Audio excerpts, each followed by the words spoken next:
हिंदी तसेच मराठी नाट्य व चित्रपटसृष्टीतील ज्येष्ठ अभिनेते, दिग्दर्शक व पुरोगामी आणि तर्कसंगत सामाजिक कारणांसाठी आवाज उठवणारे डॉक्टर श्रीराम बाळकृष्ण लागू हे थोर विचारवंत, प्रचंड अभ्यासू, विज्ञानवादी व समाजवादी होते. त्यांनी नाट्य व सिनेक्षेत्रात दिलेले योगदान फारच मोठे आहे. जीवनगौरव पुरस्कारांनी त्यांना सन्मानितही करण्यात आलेले आहे. आपले कार्य तेवढ्यापुरती मर्यादित न ठेवता वयाच्या उत्तरार्धात श्री श्याम मानव यांच्या अखिल भारतीय अंधश्रद्धा निर्मूलनाच्या चळवळीत सक्रिय सहभागी होऊन समाज सुधारणेच्या कार्यास त्यांनी वाहून घेतले होते. सुशिक्षित लोकसुद्धा नवस वगैरे करतात हे पाहून त्यांना वाईट वाटे.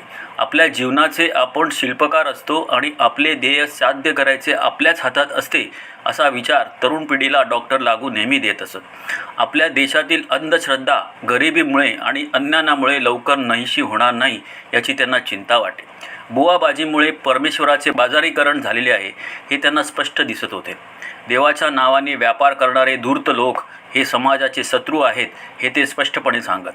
देव हा सुद्धा एक अंधविश्वासाचाच प्रकार आहे असे त्यांचे म्हणणे होते व म्हणून ते देवाला रिटायर करा असे म्हणत. अशा या उत्तुंग व्यक्तिमत्वाच्या व्याख्यानाचे व मुलाखतीचे काही व्हिडिओ सादर करीत आहे आणि ही खात्री आहे की हा संपूर्ण व्हिडिओ पाहून आपल्या विचार प्रणालीमध्ये नक्की बदल घडेल. निर्मूलन समितीचं काम जे चालू आहे महाराष्ट्रामध्ये, आता ही नवीन समिती स्थापन सुरू झालेली आहे. परंतु अंधश्रद्धा निर्मूलनाचं काम हे काही आज सुरू झालेलं किंवा गेल्या अर्ध्या वर्षात सुरू झालेलं काम आहे असं आपण मानण्याचं कारण नाही. वास्तविक पाहता अगदी पार वैदिक काळापासून हे काम अनेक मंडळी करत आलेली आहेत. समाजामधल्या अंधश्रद्धा, रूढी, परंपरा आणि धर्माच्या स्वरूपामध्ये धर्माच्या नावाखाली चाललेली कर्मकांड याच्यामधलं थोतांड, याच्यामधलं वैयर्थ लोकांना समजून सांगावं अशा तऱ्हेचा विचार अगदी पार आपल्याला माहिती आहे की चार्वाकांच्या पासून इकडं मांडण्यात आलेला आहे. बुद्धांनी तो मांडलेला आहे. आपल्या संत मंडळींनी हे काम फार मोठ्या प्रमाणामध्ये केलेलं आहे. आपल्याला माहिती आहे ज्ञानेश्वर तुकारामांच्यासारखे संत हे धर्मातल्या कर्मकांडावरती किंवा एका ब्राह्मण वर्गाच्या मिराजदारीवरती कसं कडकडून तुटून पडलेले होते हे सगळं आपल्याला माहिती आहे इतिहास.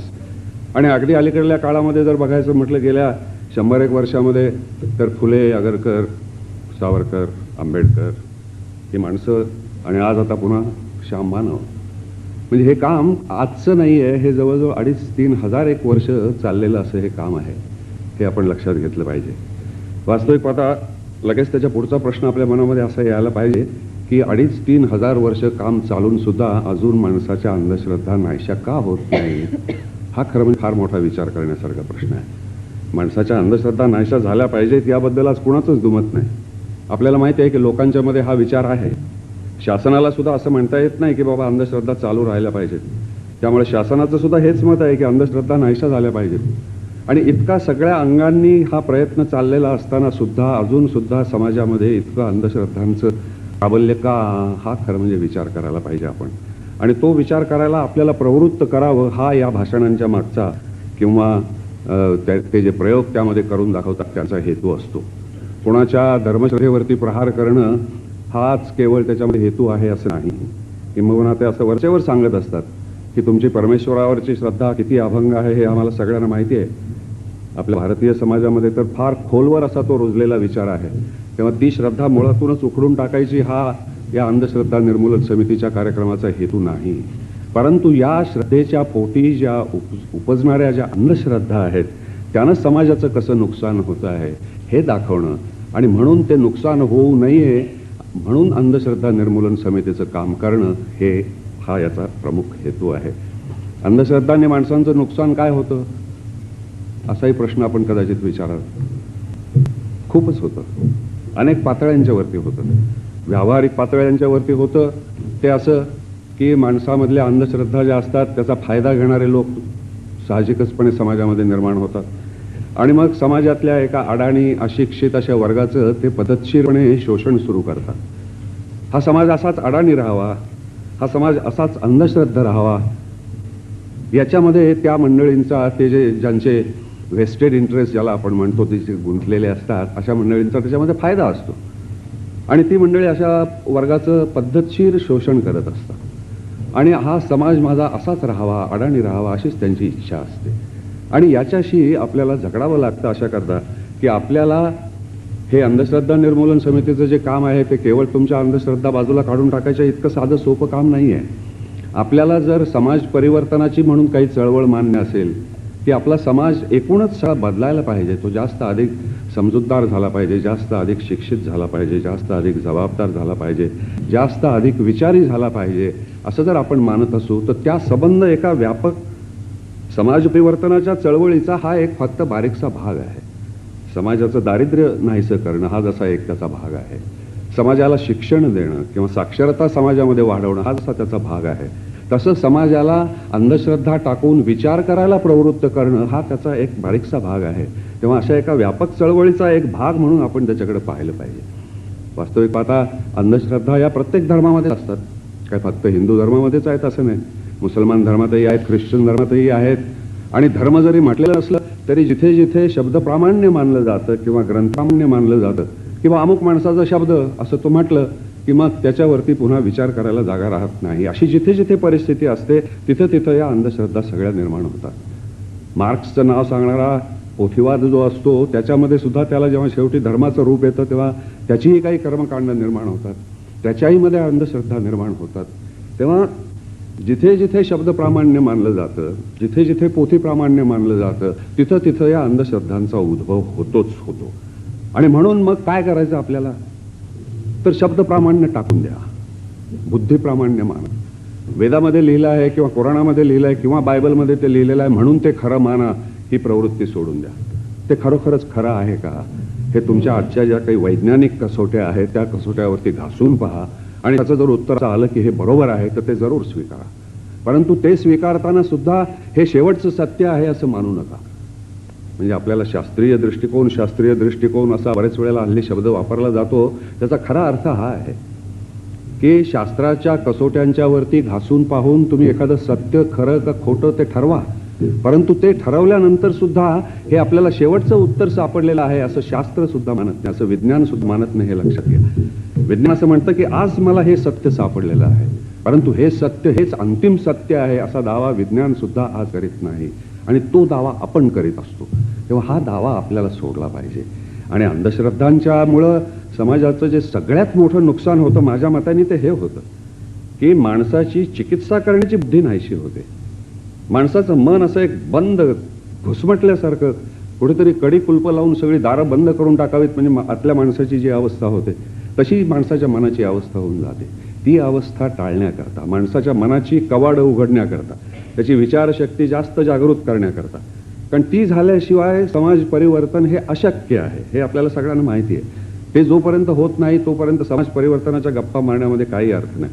माणसाला विचार करायला प्रवृत्त केलं पाहिजे, स्वतंत्रपणे विचार करायला प्रवृत्त केलं पाहिजे. आणि आपण तर विचार करायला घाबरणारी मंडळी आहोत.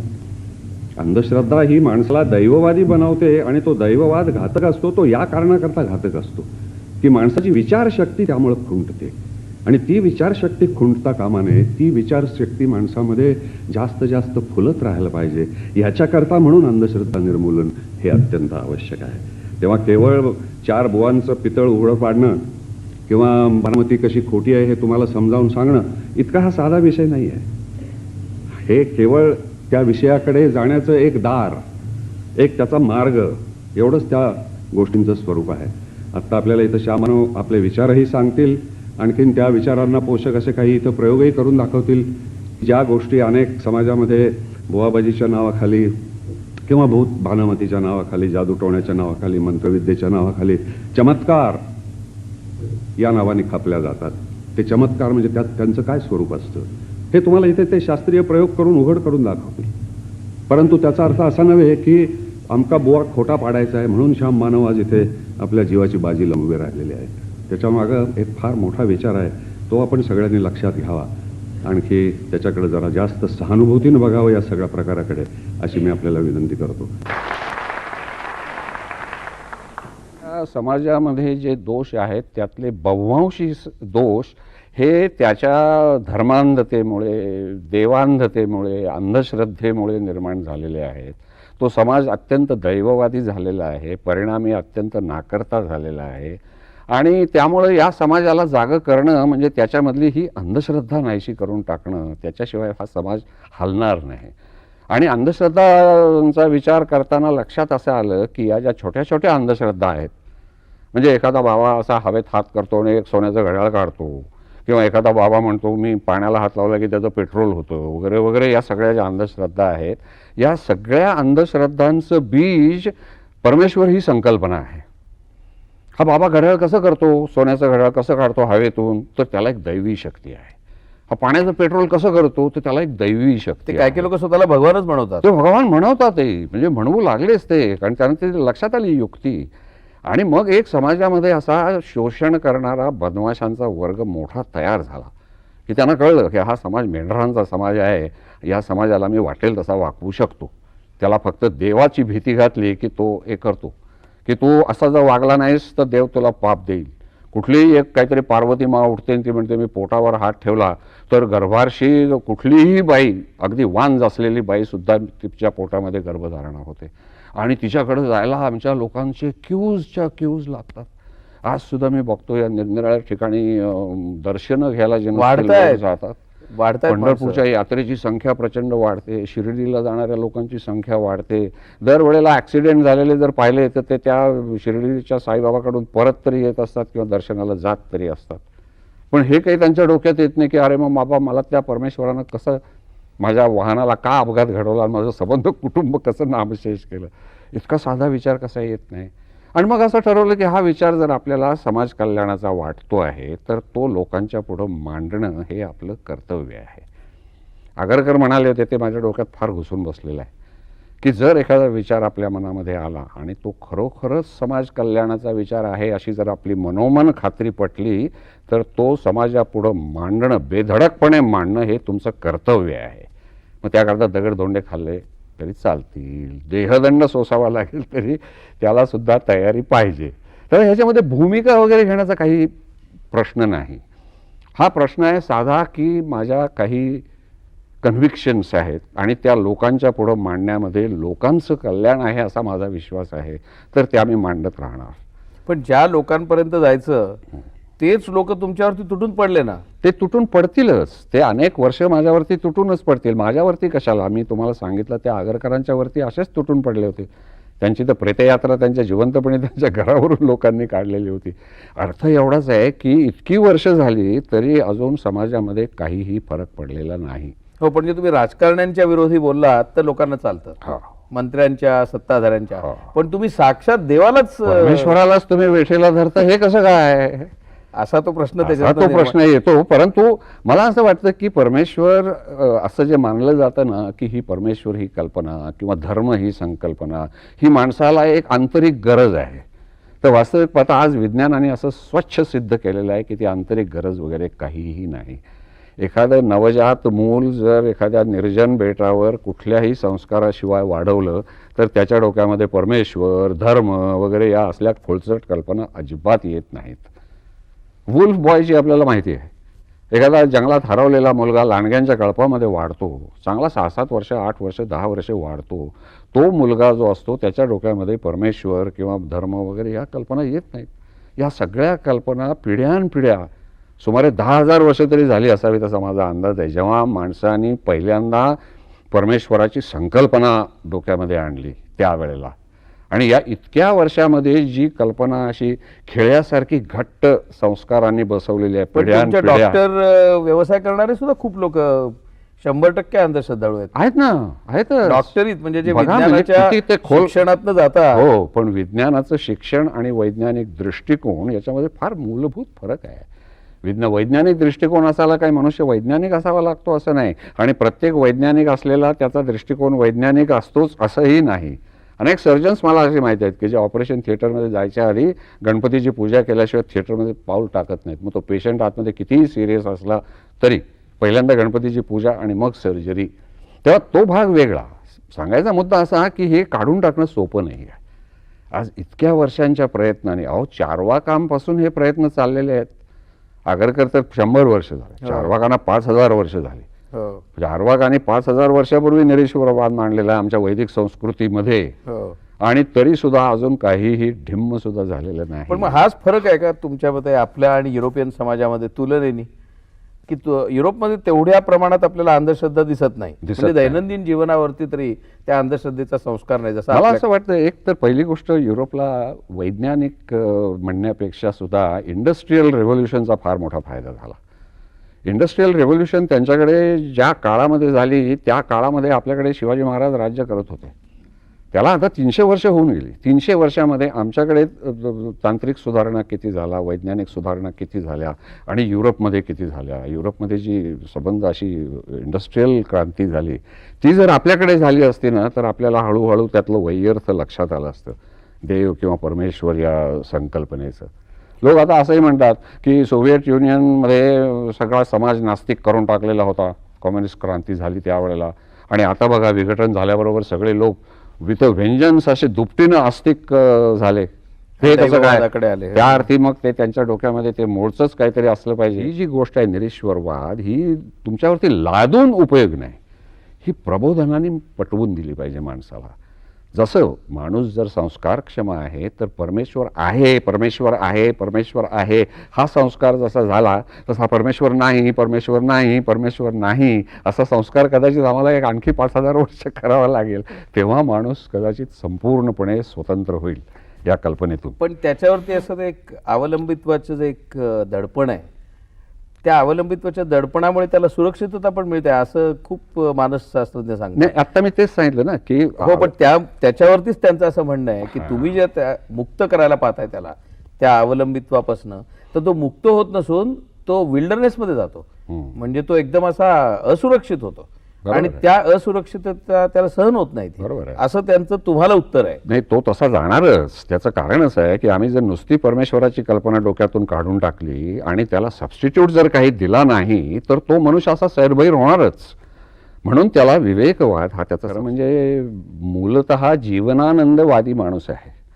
मला कोणत्याही वैचारिक भूमिका ज्या माझ्या आलेल्या आहेत ना, त्या माझ्या जीवनानंदवादातून आलेल्या आहेत की माझं जीवन हा एक अपघातानं मला मिळालेला भाग आहे. तो जोपर्यंत माझ्या वाट्याला आलेला आहे तोपर्यंत जीवनात जास्तीत जास्त आनंद, जास्तीत जास्त सुख, जास्तीत जास्त सौंदर्य कसं निर्माण करता येईल हे मला पाहायचं आहे.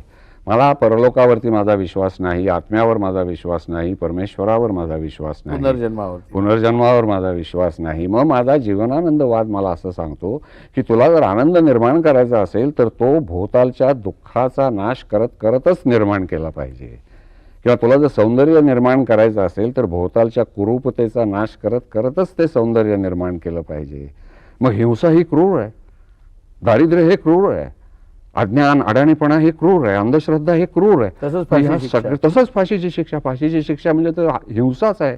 जाणून बुजून बुद्ध्या माणसाने माणसाची केलेली हिंसा अनैतिक आहे असं मानणारा मी माणूस आहे, बुद्धासारखा, गांधींच्या सारखा. मग कुठल्याही प्रकारची हिंसा कुणीही जर केली तर मी ती अनैतिकच मानली पाहिजे. ज्या अर्थानं युद्ध हे अनैतिक आहे असं मी म्हणतो, त्याच अर्थानं फाशीची शिक्षा ही अनैतिक आहे. नाही, त्याला तुम्ही तुरुंगात ठेवा ना. तो जर खरोखर वेडा असेल, तो वेडा असेल. माझं तर म्हणणं उलट असं आहे, म्हणजे माझा बुद्धिप्रामाण्यवाद मला असं सांगतो की अशा माणसांचे नुसतं सबंध शरीर नव्हे तर मेंदूसुद्धा मृत्यूनंतर काढून त्याच्यावरती संशोधन झालं पाहिजे की ही माणसं का खुनी होतात, वेडाच्या भरामध्ये का खुनी करतात. काही माणसं, अनेक माणसं, काही कशाला अनेक माणसं भावनेच्या भरामध्ये काय वाटेल ते करू शकतात आणि उलट विवेक चालवा, बुद्धिप्रामाण्यवादी व्हा असं म्हटलं म्हणजे ते मात्र कुणाला जमत नाही. का होतं तर हा माणसाच्या मेंदूमधलाच एक दोष आहे. म्हणजे डॉकिन्स आज आम्हाला हे सांगतो की माणसाच्या मेंदूवरती जे संशोधन झालेलं आहे त्या संशोधनानं असं सिद्ध झालेलं आहे की माणसाचा मेंदू हा 4/5 मुळे जनावराचाच आहे. जनावराचाच आहे. जनावरच आहे. हो, माणूस हा जनावरच आहे. अमिबापासून उत्क्रांत होत होत होत होत आता आम्ही सांगितलं ना, आमचा डायरेक्ट आजोबा म्हणजे चिंपॅन्झी आहे. आता चिंपॅन्झी आणि माणूस याच्यामध्ये फरक काय आहे तर तो फरक फक्त त्याच्या मेंदूमध्ये आहे. माणसाला विचार करण्याची बुद्धी शक्ती, कल्पनाशक्ती, स्मरणशक्ती, भाषा वगैरे हे जे प्रकार दिले आहेत हे कुठल्याही जनावराला नाही दिलेले. 350 कोटी वर्षामध्ये जी प्राणीसृष्टी उत्क्रांत होत होत होत आज माणसापर्यंत आली आहे आणि माणूस हा त्याचा शेवट नाही. याच्याही पुढे ती उत्क्रांती आणखीन कुठं जाणार आहे माहिती नाही आपल्याला. आपण एका मधल्या कुठल्या टप्प्यावर आहोत. हो, डॉकिन्सनी तर असं सांगितलंय की इथून पुढे विचार हाच मुळी जीन होईल आज जीनला जे महत्त्व आहे ते तो त्याला मीम असं म्हणतो. आणि मेंदू हे त्याचं केंद्र असेल आणि तिथून त्याची उत्क्रांती आता कदाचित पुढे, म्हणजे आपण एका कदाचित उत्क्रांतीच्या अशा वळणावरती उभे आहोत की इथून ती उत्क्रांती एका फारच वेगळ्या दिशेला जाईल. आणि मग शारीरिक उत्क्रांतीपेक्षा पण माणसाला पहा तुम्ही, आहार, निद्रा, भय, मैथुनंच हे जे जनावराचे विकार आहेत ते सगळे माणसाला आहेत. फरक एवढाच आहे की त्या विकारांचं नियंत्रण करण्याची एक बौद्धिक कुवत माणसाला येईल असा मेंदू त्याला दिलेला आहे. परंतु तो मेंदू चुकीनं इतक्या रॅपिडली डेव्हलप झालेला आहे की त्याची उत्क्रांती म्हणताच येत नाही. एखाद्या गळवासारखा तो आलेला आहे.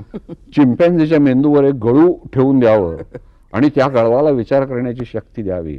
आणि त्यामुळे झालंय काय की हा विचार करणारा मेंदू आणि विकार उत्पन्न करणारा मेंदू याच्यामध्ये जे कोऑर्डिनेशन असायला पाहिजे ते पुरेसं झालेलं नाही. तत्वज्ञानानं विचारलेले अनेक प्रश्न आज डार्विनच्या उत्क्रांतीवादानी, डॉकिन्सच्या लिखाणाने, मॉलिक्युलर बायोलॉजीच्या संशोधकांनी, आईन्स्टाईनसारख्या किंवा आमचा रिचर्ड हॉकिंग सारख्या माणसांनी स्टीफन हॉकिंग सारख्या लोकांनी जी उत्तरं दिलेली आहेत त्या सायन्सेसना आज खरं म्हणजे तत्वज्ञानाच्या डिसिप्लिनमध्ये नेऊन बसवायला पाहिजे. शिक्षण आणि डॉक्टर आवडीने नट, परंतु ज्यावेळेला प्रश्न आला कन्व्हिक्शनचा, तत्वज्ञानाचा, विचाराचा, त्यावेळी ते चळवळीत उतरले. जसं त्यांनी सांगितलं की आचार्य अत्र्यांनी ज्यावेळेला कन्व्हिक्शनचा, चळवळीचा, राजकारणाचा प्रश्न आला त्यावेळेला नाटक नाही लिहिलं, मराठा काढला. मला वाटतं तेच एक प्रकारचं व्रत घेऊन, नास्तिकवादाचं व्रत घेऊन हा मनुष्य ह्या वयाच्या 73व्या वर्षी सुद्धा उतरलेला आहे. अशी माणसं समाजात विरळ आहेत. अशी माणसं अधिकाधिक होतील तर मला वाटतं जे स्वातंत्र्य त्यांनी पाहिलं आलेलं, मी काही पाहिलं नाही, ते स्वातंत्र्य खऱ्या अर्थाने लोकांपर्यंत पोहोचलेलं असेल. तसंच अंधश्रद्धा निर्मूलन चळवळ ही सुद्धा गेल्या दशकामध्ये खूप कामं आणि खूप समाजाच्या अगदी खालच्या स्तरापर्यंत ग्रामीण भागामध्ये जाऊन, आणि तुम्ही सुद्धा जागोजागी जाऊन व्याख्यानं देता, लोकांच्या मध्ये जाता, त्यांच्याशी बोलता. तर ग्रामीण भागात तर अंधश्रद्धा टिकून आहेतच, पण शहरी भागात सुद्धा साडेसाती, अंगारे दुपारे, हे सगळं तुम्हाला काय वाटतं की त्याचं प्रमाण कमी झालं आहे का वाढलं आहे? नाही, कमी झालेलं आहे हे तर खरंच आहे, कमी होतंय हेही खरं आहे. परंतु आपण फार झटपट निकाल जे अपेक्षित ना तसे या बाबतीमध्ये होणार नाहीत. म्हणजे मी कायम हे म्हणत असतो की परमेश्वर ही संकल्पना 5000 वर्ष माणसाच्या डोक्यामध्ये घुसून बसलेली आहे आणि ती अगदी लहान मुलाच्या डोक्यामध्ये खिळे मारून संस्काराने ठोकली गेलेली आहे. ती जायला एक 500 वर्ष तरी लागतील की नाही. जी कल्पना 5000 वर्ष माणसाने संस्कार आणि पोरांच्या डोक्यामध्ये घुसवलेली आहे ती जायला. बरं, विज्ञानाचा उदय झालेला आता जेमतेम 400-500 वर्ष होत आहेत. विज्ञानाचा उदय जोपर्यंत झालेला नव्हता तोपर्यंत सगळीकडे आनंदी आनंदच होता. विज्ञानाचा उदय झाला तेव्हा पहिल्यांदा ही कल्पना खऱ्या अर्थानं चॅलेंज केली गेली. म्हणजे अगदी साधी गोष्ट की पृथ्वी सूर्याभोवती फिरते, सूर्य पृथ्वीभोवती फिरत नाही, फाशी द्या त्याला. का तर बायबलमध्ये उलट सांगितलेलं. इतक्या टोकाचा माणूस होता, इतका अडाणी. तर हे अडाणी पण जायला लागलेलं आता फक्त 400-500 वर्ष झालेली आहेत. आणि तुम्ही 5000 वर्ष ती संकल्पना मानत आलेला की जिच्या अस्तित्वाचा कसलाही पुरावा तुम्हाला 5000 वर्षात मिळालेला नाही आणि तरी सुद्धा ती आहे असं तुम्ही धरून चाललेले आहात. तर ती नाही असं सिद्ध करायला आम्हालाही 5000 वर्ष लागतील कदाचित, पण ती लागतील. अनेक वर्ष, अनेक पिढ्या ते करावं लागेल. म्हणून आम्ही, आमचा ऑडियन्स जो असतो ना तो तरुण पिढीचा असतो. म्हणजे मी तिथं पोरांना सांगतो शाळा कॉलेजातल्या की हे मी मुद्दाम तुम्हाला सांगायला इथं आलेलो आहे की तुमच्यावर ही जबाबदारी आहे की तुमच्या मुलाच्या डोक्यामध्ये तुम्ही हे भरवू नका. तुमच्या डोक्यामध्ये तुमच्या आईबापांनी भरवलेलं आहे हे मला माहिती आहे, पण तुम्हाला जर हा विचार पटत असेल तर तुमच्यावरती जबाबदारी आज ही आहे की तुम्ही तुमच्या मुलांच्या डोक्यामध्ये हे भरवू नका, हा संस्कार करू नका. कारण हे ते लहानपणापासून जे ठोकले ना की बघा अंथरुणात शिव केली तर देव रागावतो, सकाळी उठून दात घासले नाहीत तर देव रागावतो. अरे सगळं देव देव देव देव तो रागावतच असतो सारखा. पण देव बक्षीस पण देतो ना. तो बक्षीस देतो म्हणजे तो लाच खातो. देवळात गेल्यानंतर आम्हाला जर तिथे पैसा ठेवला नाही, जर आम्ही परत आलो तर तो पुजारी आम्हाला जाऊ देत नाही. म्हणजे भ्रष्टाचाराची सुरुवात कुठे होते तर आमच्या देवळातच होते. तर देवाला सुद्धा जर आम्हाला पैसा टाकावा लागतो तर आमचे राज्यकर्ते म्हणजे तर देवाचे प्रतिनिधी असतात ना. राजा म्हणजे कोण? देवाचा प्रतिनिधी. मग त्याला आम्हाला खंडणी द्यायलाच पाहिजे, म्हणजे लाच द्यायला पाहिजे. म्हणजे भ्रष्टाचार हा एक शिष्टाचार होऊन बसतो तो असा. त्याची सुरुवात तिथेच आहे. आध्यात्मिक हा भोंगळ शब्द नका वापरू, मला काही त्या शब्दाचा नीट अर्थ कळत नाहीये. आणि आध्यात्मिक म्हटलं म्हणजे एकूण ते परमेश्वर, आणखीन परलोक वगैरे या सगळ्या कल्पनांशी तो जोडला जातो, म्हणून मी त्याला भोंगळ म्हणतो. मला तो आनंद जो होतो तो अवर्णनीय आनंद आहे, पण मी त्याला आध्यात्मिक वगैरे म्हणायला काही तयार नाही. तुम्हाला एक्सप्लेन करता येत नाही, पण तो मला जो काय आनंद होतो तो विलक्षण आनंद असतो. मी त्या क्षणी या जगामध्ये नसतो. कुमार गंधर्वांचं गाणं मी पहिल्यांदा जेव्हा ऐकलं तेव्हा अक्षरशः मी तो अनुभवलेला आहे की मी इथं नव्हतोच. जिथं बसलो होतो तिथे मी कुठेतरी हवेमध्ये तरंगत होतो. पण त्याला आध्यात्मिक वगैरे काय म्हणायचं. आणि मी पुन्हा पुन्हा हे सांगत असतो की परमेश्वर हा निर्मिक, अशी जी फुल्यांनी कल्पना मांडलेली आहे की त्यांनी या सगळ्या विश्वाची निर्मिती केलेली आहे. या कल्पनेशी आमचं भांडण नाही. ठीक आहे, असला तर असेल, तो आहेच असं नाही. आमचं भांडण जे आहे ना ते नवसाला पावणाऱ्या देवाशी आहे. आणि आज माणसाच्या डोक्यात असलेला जो देव आहे तो मुख्यतः नवसाला पावणारा देव. मी जर त्या देवाची प्रार्थना केली नाही तर तो मला पाप देईल. अरे हा काय विचार आहे. तो देव म्हणजे काय, कोणी तलाठी वगैरे आहे काय की त्याला जर मी 4 आणे दिले नाही तर तो मला 7 बाराचा उतारा देणार नाही. मग त्या देवाला किती तुम्ही डिव्हॅल्यू करणार. तो म्हणे रागावतो, तो जर प्रसन्न झाला तर माझं कल्याण करणार. हे काय आहे. मग हा कसला देव तुमचा. पण त्या बाजूचे लोक असतात ना ते असं म्हणतात की हा सगळा जो प्रांत आहे ना तो मुळी बुद्धीच्या पलीकडचाच आहे. तर आता बुद्धी प्रामाण्याच्या पलीकडे असे काही अनुभव असू शकतात का. असणार की हो. मग त्यांचं काय करायचं. आता गंमत अशी आहे की मी म्हटलं मगाशी त्याप्रमाणे 500 वर्षापूर्वी पृथ्वी सूर्याभोवती फिरते का सूर्य पृथ्वीभोवती फिरतो हे माहित नव्हतं, नाही का. आपण असं धरून चाललो होतो की तो सूर्य त्याच्या 7 घोड्याच्या रथात बसतो आणि असा पूर्वेकडून पश्चिमेकडे वगैरे जातो. ही गोष्ट आज आपण नाकारलेली आहे ना. विज्ञानाने एवढी प्रगती केली आहे ना. मग तशीच प्रगती आणखीन विज्ञानाची होतीये ना. विज्ञानाचा असा दावाच नाही की आम्हाला सगळं सत्य कळलेलं आहे. सगळं सत्य कळलंय ते तुमच्या अध्यात्माला कळलेलं आहे, त्याला आणखीन आता काही कळायचं राहिलेलंच नाहीये, असं झालंय ते. विज्ञान असं म्हणतंय नम्रपणाने की मी सत्याच्या शोधात आहे, मला सगळं सत्य कळलंय असा माझा मुळीच दावा नाही. मी सत्य शोधतोय. ते शोधता शोधता मला आज तुम्ही जे विचारताय, आज मला ज्या प्रश्नाचं उत्तर माहिती नाहीये तसं मला उद्या सापडेल, 100 वर्षांनी सापडेल. मी थोडासा शास्त्राचा म्हणजे मेडिकल शास्त्राचा विद्यार्थी असल्यामुळे मी लाईफ टाईम मध्ये मी विचार नाही करत, मी इव्होल्युशनरी टाइम मध्ये विचार करतो. आणि त्यामुळे मी माझा असा विचार असतो की आपण कोण, हे विश्व केवढं, त्या विश्वामधला पृथ्वी हा एक क्षुद्र ग्रह, त्या क्षुद्र ग्रहाचा इतिहास किती वर्षाचा, तर काहीतरी 500 कोटी वर्षाचा. त्यातली 350 कोटी वर्ष ही मुळी आमची ॲनिमल किंगडम. आणि त्या ॲनिमल किंगडम मध्ये माणसाचं आयुष्य किती, तर 10-11 लाख वर्ष. आता त्याच्यामध्ये 11 लाख वर्षामध्ये जी अनंत माणसं निर्माण झाली त्यातला मी एक कण, म्हणजे जुहूच्या वाळवंटावर जेवढी वाळू आहे ना त्या वाळू मधला मी एक कण. मी सुद्धा नाही, पृथ्वी हा एक कण असं म्हणूया, इतकं ते क्षुद्र आहे सगळं. काय माझ्या लाईफ टाईमला काय अर्थ काय मला सांगतात. त्या कोट्यवधी वर्षांच्या हिशेबामध्ये माझं आयुष्य, आता समजा मी अगदी 100 वर्ष जगलो किंवा गांधी म्हणत असतात तसं 125 वर्ष जगलो, it is nothing, not even a fraction of a second evolutionary time मध्ये विचार केला तर. मग असं वाटतं की माणसाला जसं आयुष्यभर जगावं असं वाटेल ना तसं त्यांनी जगावं. What does it matter. तुमचे एथिक्स वगैरे या सगळ्या गोष्टी गळून पडतात तिथे.